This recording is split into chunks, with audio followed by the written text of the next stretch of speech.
Hey everyone, binge watching the next episode of Mystic Knights, Friends for Life. The audio is so out of sync and distorted on this one, it's kinda hard to watch the version I have on DVD. Anyway, on to the summary. Rowan is awarded by a Kells village and the other knights feel ignored. Rowan is frustrated. He feels like he has no control over being the most recognized of the knights. He and Ivar share drinks, but Rowan can't find his cup. He digs around his tent and angrily says he thinks Angus must have took it. Just then, Angus walks in and overhears. Rowan tries to pass off what he said as a joke, but Angus is offended and insists he's going to move out.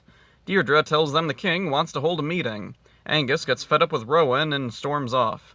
Miter, meanwhile, suggests Maeve launch numerous small assaults to fatigue and confuse the knights. Rowan leads Kells soldiers and runs into an ambush. Tyrune shows up.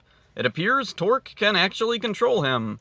Tyrune picks up Rowan and he drops his sword. Angus sees from the forest and follows them. The Kells soldiers retreat and inform Ivar and Deirdre. They're about to head out, but another group of Temra soldiers attack the castle. Angus goes to Pyre and tries to convince him to help, but the dragon won't cooperate.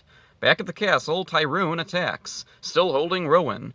Ivar and Deirdre fire at Tyrune and he drops Rowan. Luckily, Angus comes just in time atop Pyre.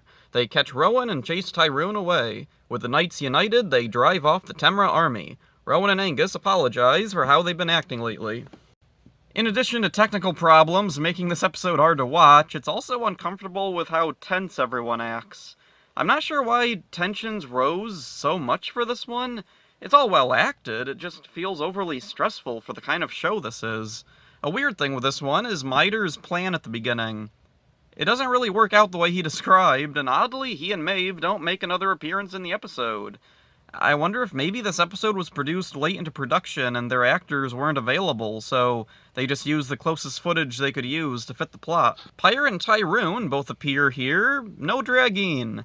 Tyrune has apparently been completely domesticated off-screen. This is a little disappointing. I liked the dynamic Tyrune used to have. No allegiances, he just did whatever, and Temra would try their best to go where he led them. I thought Tyrune might end up with the knights eventually.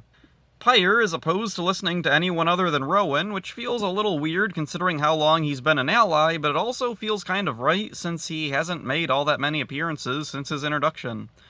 So yeah, decent episode, but weird. The tone is way off from the usual. So that's it for this one, hope you enjoyed it. So yeah. Shrek! Fiona! Mom! Harold! Angus!